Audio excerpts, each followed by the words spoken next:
Okay everyone, hopefully now you have completed your 3 sentences. So I want you just to check them, and there's some key things we need to look for. So we can see first of all that we must have a capital letter at the start of a sentence. Check and correct please. That in the first one we wanted an adjective to describe the man, so I went with noisy. So I was thinking about the effect of someone being irritating.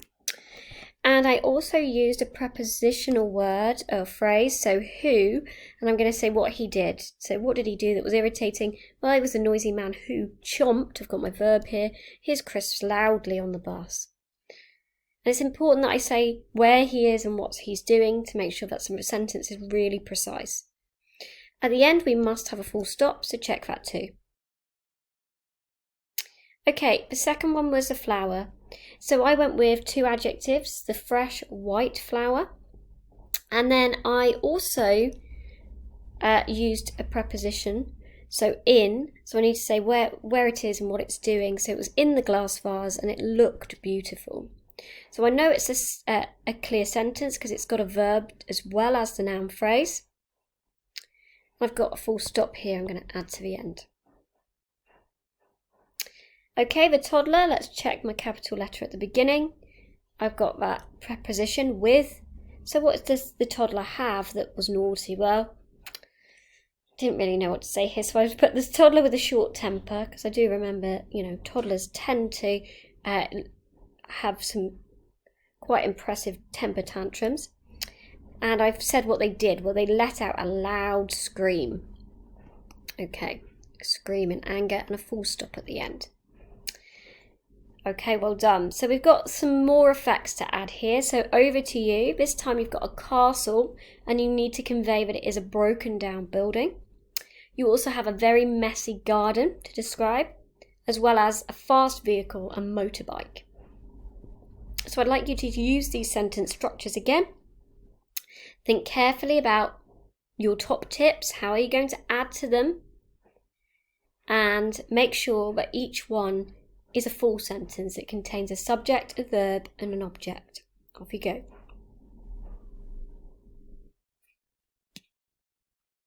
Okay, so whilst you have been writing your sentences, I've had a go too.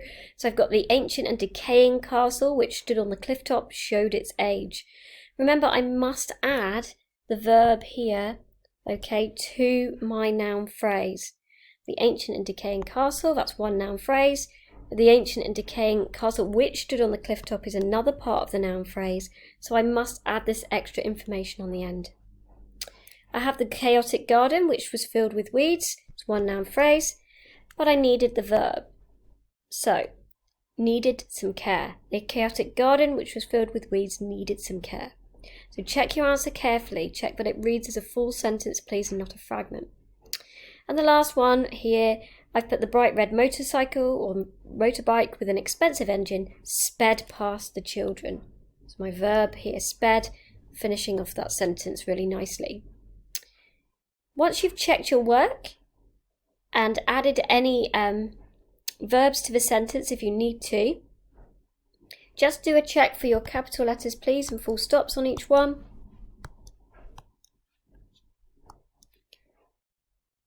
And you might also like to swap with somebody else on your row, just to have a look at their sentences. Spend a few minutes comparing. You could also check theirs. Have they been accurate? Have they missed anything out?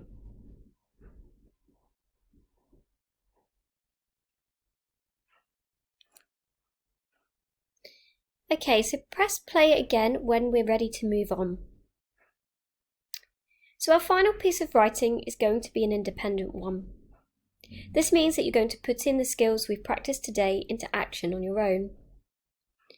Your task is to write a description inspired by this really beautiful image.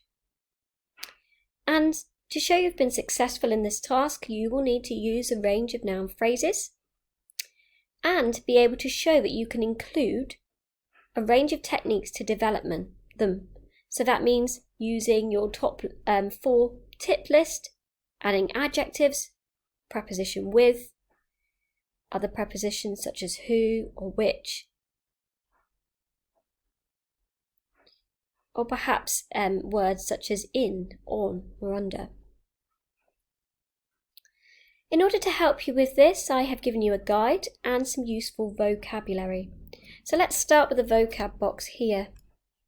We've got the word tranquil, meaning something really calm. We have the word translucent.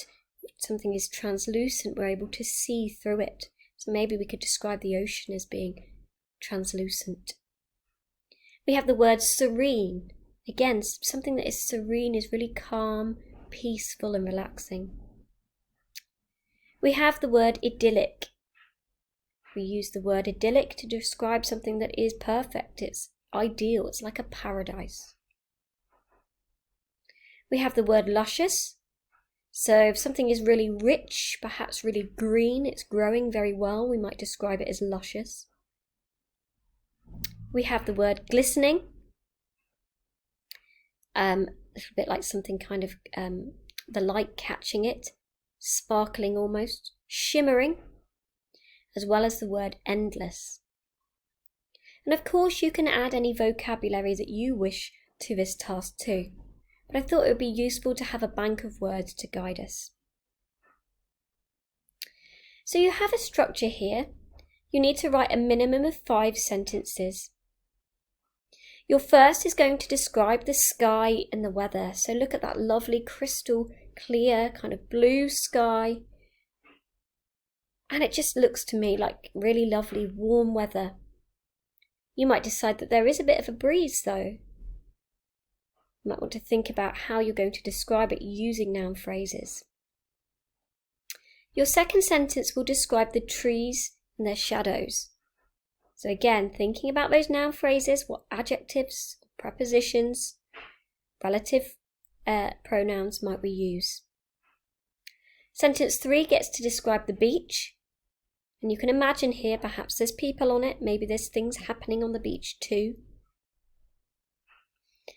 Sentence 4 describes the water and the swimmers. And sentence 5 finally can focus on that long walkway that seems to be stretching out into the distance. So over to you. You're going to pause the video here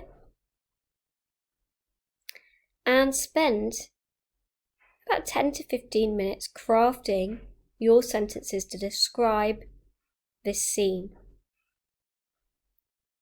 Remember, you should be applying the rules we've looked at through the lesson and using some of those lovely vocabulary words on the side too if you can.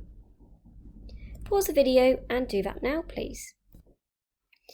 Okay, so your final task is just going to be going back to that list of tips. Did you try to include all the different ways to build a noun into a noun phrase? So, give yourself a tick if you've used adjectives to create a more specific image of the noun. These adjectives should be added before the noun to build a noun phrase.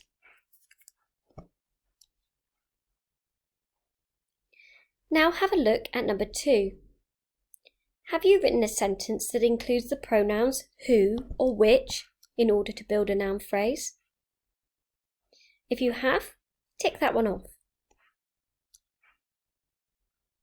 Number 3. Did you add a prepositional phrase to position the noun in place or time, saying when or where it happened? If you did, give yourself a tick. And finally, did you add a preposition with to highlight a particular feature of the noun? Look back through your paragraph. If you have done that, give yourself a tick. Now, your final task here is to look at the ones that you didn't get.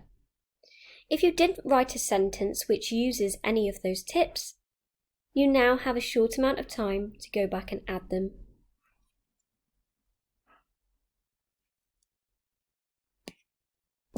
And if you did manage to include all of those different sentence types and build different forms of noun phrases, well done. Your task for the next few minutes is to go through that list of vocabulary, tick off the ones you've included, and see if there's any left there that you could possibly now add into your description. When you've done that, check capital letters, and of course, full stops. When you're happy all of that is done, you may hand your books in. Thank you for listening, Year 8. I hope you have a lovely day, and well done.